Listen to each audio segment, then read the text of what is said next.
So yeah, contrary to popular belief, Naruto is still pretty damn strong. I know he has been nerfed, he lost all that good stuff, but it really doesn't matter, he is still a monster, and I can't believe that people disagree with that. I've seen a lot of people on TikTok attempt to downplay current Naruto because he, quote, only has Sage Mode, but let's talk about why they are very obviously dead wrong. Before I start, I kind of wanted to apologize for the long time between uploads. I've been trying to provide like the best content possible for my YouTube, and I've just been in like a little bit of a rut. But long story short, I'm back. Let's get into it. Let's start by addressing these comments about Naruto being weak. Since Naruto has lost Kurama, he lost KCM, 6-pass Sage Mode, and things like that, he's at a similar point in terms of power-ups to when he was in the pain fight. At that point, we obviously know Naruto was not leaning on Kurama's power much, and they obviously were not friends at all, so all Naruto had was his massive chakra reserves in base and Sage Mode. So since Naruto is so similar to how he was in the pain fight, people think that that's where he caps. Naruto is now back again at pain level in terms of power. Please just listen to that. So starting off, this is stupid for a few reasons. One, this is operating under the assumption that Naruto's base has stayed stagnant and not increased at all. Naruto, after the war, was not at a point where he could become Hokage, as we know. He was, in terms of raw power, more than qualified for the position in the seat of Hokage, but he lacked information, experience, and overall skill. Since Naruto's drive to become Hokage was stated to constantly push him to new heights, it makes sense that this drive would lead him to improve himself in other areas that relate to the seat of Hokage. That would include improving his own power and not really relying on Kurama so much. On top of that, we have huge implications from the most recent Boruto chapter that imply his Sage Mode is a little bit different than what it was before. Now, during the pain fight and the war arc, Naruto was most certainly a perfect sage. He had mastery over senjutsu greater than sages like Jiraiya or Minato were able to accomplish. But in the timeline of sages, Naruto is still the newest one.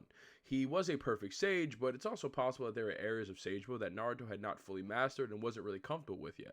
The reason I say this is because other Frog Sage users like Jiraiya have shown a larger tool bag when it comes to Senjutsu, especially when it comes to utilizing Ma, Pa, Gamabunta, and others like that. Naruto is a perfect Sage, but he's not really an experienced one. Mastery over all the nuances of Sage Mode is probably the reason why his Sage Mode is a little bit different than it was previously, and he doesn't really have these same hindrances. Now, this is purely conjecture, and it's just my, hypothesis, but I think it makes sense considering all the variables. Now let's get into why we know Naruto will still be absurdly powerful. So starting off, we're going to have to review the events of Boruto chapter 64. So as we know, Code is the main threat here, and he is currently fighting Boruto and Kaoki. He's able to awaken this new version of Karma out of Boruto. For the sake of this video, I will be calling that Advanced Karma. And just look at this thing, it looks pretty sick. Now, as they are fighting, the sensory unit inside of the Leaf Village is searching for their chakra while Naruto is preparing to enter Sage Mode.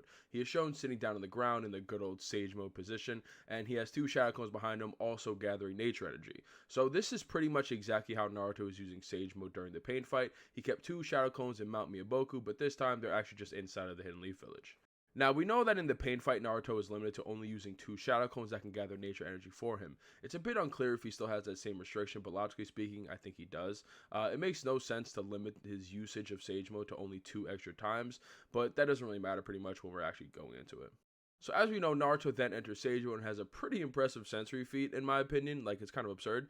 So he has the entire sensory unit, including people like Ino, who is a very impressive sensory ninja, to say the least. So they're all searching for Kaoki and Boruto, and they have had absolutely zero success doing so. Naruto enters Sage Mode, and seemingly a few moments later, he locates Boruto and Kaoki seamlessly. Now, this doesn't really have a lot to do with the video. I just find it really cool, so stay mad.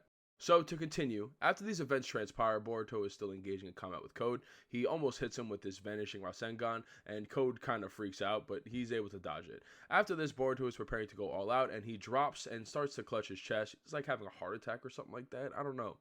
The reason this is important is because there are no players left on the battlefield that can oppose Code. Code from this point can just like yoink Kaoki and Boruto without any problem. But Naruto is arriving on the battlefield very soon. So now Naruto says that Boruto and Kaoki are around 40 clicks away, which in walking distance is about 25 miles, but I have no doubt that he'll cover that pretty quickly. Now, we have to discuss Code's viewpoint when it comes to Naruto. As we all know, Ishiki met his untimely demise at the hand of Naruto, Sasuke, Kaoki, and Boruto, but the biggest player in that battle, by far, was Naruto, and it isn't even close. If Naruto did not use Baryon mode, the chances of them winning that battle were effectively zero. Like, absolutely none. I don't see how they make any moves besides dying. But, so Naruto being the key player in that battle is important to Code. As we know, Code's admiration for Ishiki is very religious-like, and he views Ishiki as his god, and on top of that, Ishiki gave Code a mission. Code is not his vessel since he has an incomplete and like a kind of weird karma, but Ishiki still wants him to inherit his will anyway, and he will stop at nothing to do so.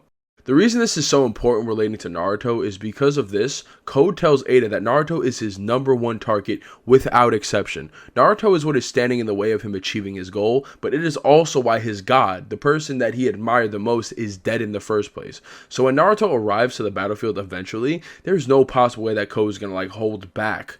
I just don't see that possible. Now, we have these implications that even though Naruto is weaker than he used to be, he will still be relative in a sense to Code. The reason we know this is because the series goes out of its way to tell us that Naruto's Sage Mode can last longer. Now, I don't know about you guys, but I think that would be pretty pointless if they were just to tell us that, unless they plan to exploit it.